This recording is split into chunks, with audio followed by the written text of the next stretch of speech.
4 chapter का solution दे दी हूँ little boy का।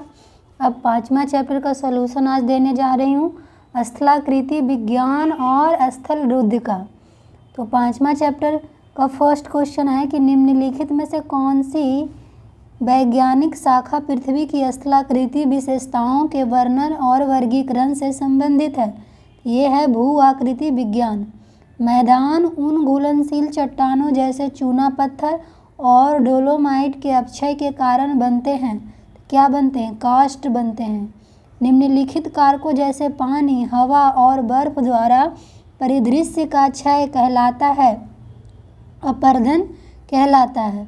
सोहल अफ्रीका का एक क्षेत्र है जिसने पिछले सदी में अत्यधिक मानव गतिविधियों और जलवायु परिवर्तन के कारण उत्पादक भूमि का एक बड़ा क्षेत्र खो दिया।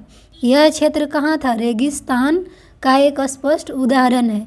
किस प्रकार के जमा भूमि रूप बनाते हैं जब उच्च स्तर से बहने वाली धाराएं निम्न ढलान के मैदानों में टूटती है तो ये अवसादी पंखे बनाती है।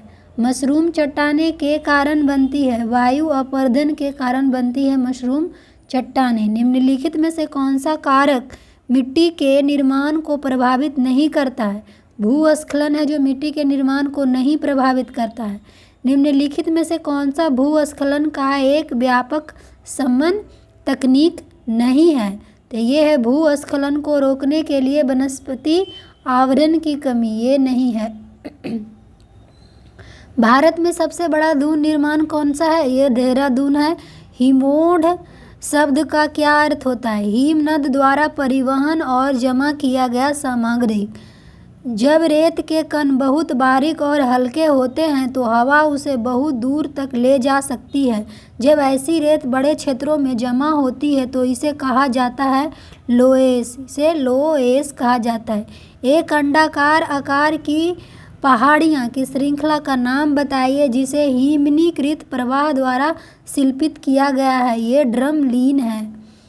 निम्नलिखित में से कौन सा एक प्रकार का ढाल ज्वालामुखी है जो बड़ा है, कई 1000 मीटर ऊंचा और 200 मीटर चौड़ा लेकिन तेजी नहीं है, आमतौर पर 2 डिग्री से 10 डिग्री और जिसका मैग्मा लगभग हमेशा मैफिक होता है?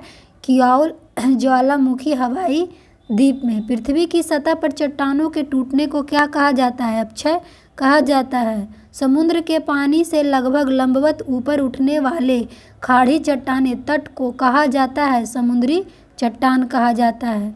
वायुमंडल की कुछ भौतिक और रासायनिक एजेंसियों द्वारा भूपर पट्टी की चट्टानों के यांत्रिक विघटन और या रासायनिक अपघटन की एक प्राकृतिक प्रक्रिया को कहा जाता है अपक्षय। हिमस्खलन निम्नलिखित आपदाओं में से किस एक का प्रकार है? स्थलीय का प्रकार है। रेगिस्तान का अर्थ रेगिस्तानी क्षेत्र में एक परिधि को इस भूमि रूप में भी जाना जाता है, वह ज़्यादा के रूप में भी जाना जाता है। पिंगो निम्नलिखित में से किस प्रक्रिया से संबंधित है? पेरिगोलिशियल से संबंधित है पिंगो। निम्नलिखित में से कौन सी प्रक्रिया कुछ खनिज के विस्तार की ओर ले जाती है क्योंकि वो पानी लेते हैं जिससे चट्टाने में अतिरिक्त खिंचाव होता है? ये हाइड्रेशन से। निम्नलिखित में से कौन सी भू आकृतियाँ वायु अपरदन द्वारा बनती है? तो ये जीव ग्रेन है। जो बैरियर द्वीपों के बारे में निम्नलिखित में से कौन सा कथन सही है? 2 और 3 सही है। लैंगून या उथले दल बाधा द्वीपों को मुख्य भूमि से अलग करते हैं। ऐसे स्थान बस्तियां के लिए खतरनाक होते हैं क्योंकि वे तूफानें और चक्रवात द्वारा आसानी से बह जाते हैं। नदी के मेंढर के बारे में निम्नलिखित में से कौन सा कथन सही है? 1, 2 और 3 तीनों सही है। यह नदी में एक यू आकार का मोड़ है। एक अत्यंत तंग मेंढर को हंसग्रीवा घाटी कहा जाता है। यह बाढ़ के बाद छेदन या गोखुर झील बनने की संभावना है। विवर्तनिक उथल पुथल एक नदी को उसके मेंढर मार्ग के साथ नीचे की ओर काटने का कारण बन सकती है जिससे खुदाई हुई या गहरी मेंढर बनती है। नदी परिवहन में नदी के तल पर लुढ़कने वाले सबसे भारी पत्थर किस प्रकार के भार में आते हैं? कर्षण भार में। एक नदी के प्रवाह में समय के साथ निम्नलिखित में से कौन सी विशेषता तब बनती है जब पुराना मेंढर जमा होने के कारण बंद हो जाता है? गोखुर झील।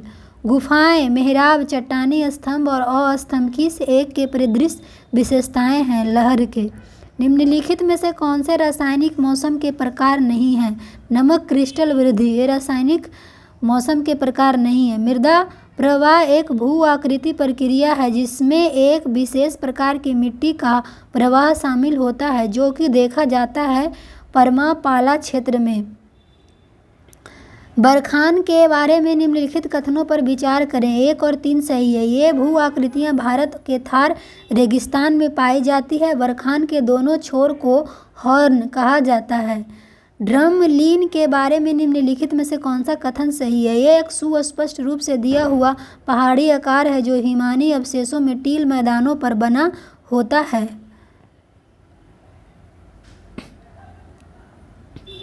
अगला है कि पौंडोजोलिनीकरण कहाँ होती है? उच्च मध्य अक्षांशों के क्षेत्र में।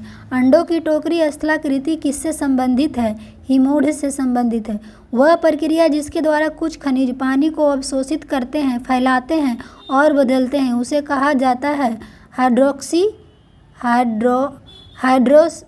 हाइड्रेशन। उसे कहा जाता है हाइड्रेशन। निम्नलिखित में से कौन सा विशेषता एक नदी के कटाव और निक्षेपण के कारण का परिणाम है? गोखुर झील है। रेगिस्तान की अल्पकालिक झील की सूक्ष्म कणीय तलछट परत को के रूप में जाना जाता है, नम भूमि के रूप में जाना जाता है।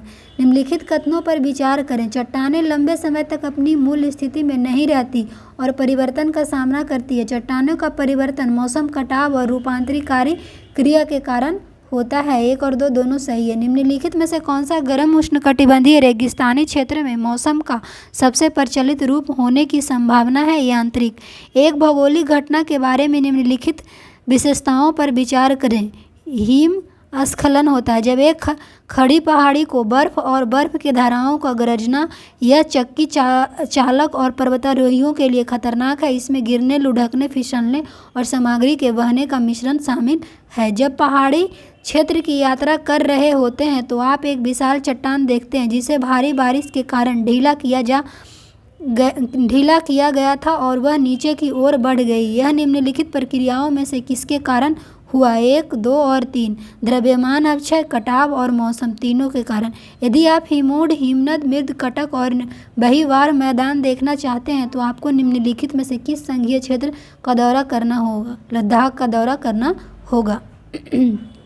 निम्नलिखित में से कौन सी कथन भूस्खलनों के संबंध में सही है? 2 और 3 सही है। ये समानता मिट्टी के अधिकता वाले क्षेत्रों में होते हैं। भूकंप भूस्खलन को प्रेरित करते हैं। पौंडोजोलिनीकरण की प्रक्रिया मुख्यतः कहाँ पाई जाती है? ताइगा वन में। बरखान के संबंध में निम्नलिखित में से कौन सी कथन सही है? तो ये केवल एक सही है। यह एक अर्धचंद्राकार रेत का टीला है जो एक दिशाओं से लगातार बहने वाली हवा द्वारा जमा किया जाता है। अधिकांश अवबंध घाटियाँ के सबसे निचले हिस्से में एक भू आकृति होती है जिसे नम भूमि झील कहा जाता है। यह भू आकृति निर्माण की किस श्रेणी का प्रतिनिधित्व करती है? शुष्क भू आकृतियाँ का। निम्नलिखित में से कौन सी प्रक्रिया रासायनिक अपक्षय का हिस्सा नहीं है? ये है कौन? पिघलना। ये रासायनिक नहीं है। निम्नलिखित में से कौन सी एक गुरुत्वाकर्षण द्वारा परिवहन की गई मिट्टी है? ढलान पर जमा हुआ। डफ क्या है? तो डफ क्या है? आंशिक रूप से विघटित पत्ते। त्वरित अपक्षय, द्रव्यमान अपक्षित, कटाव और परिवहन निम्नलिखित में से किस प्रक्रिया का सब संकेत है अपक्षय का? लवण अपक्षय के बारे में कौन सा कथन सही है? केवल 2 है। लवण क्रिस्टल वृद्धि अग्नेय चट्टान की तुलना में अपसादित चट्टानों पर अधिक प्रभावी है। यांत्रिक अपक्षय प्रक्रिया में निम्नलिखित में से कौन सा लागू बल है? 1, 2 और 3। गुरुत्वाकर्षण बल, विस्तार बल और जल दबाव बल। फिर आपको अब ख़त्म हो गया। आपको अच्छा लगे तो फिर चैनल को सब्सक्राइब करें। ऐसे ही और पूरे ज्योग्राफी का वीडियो मैं दूंगी लिटिल बॉय का।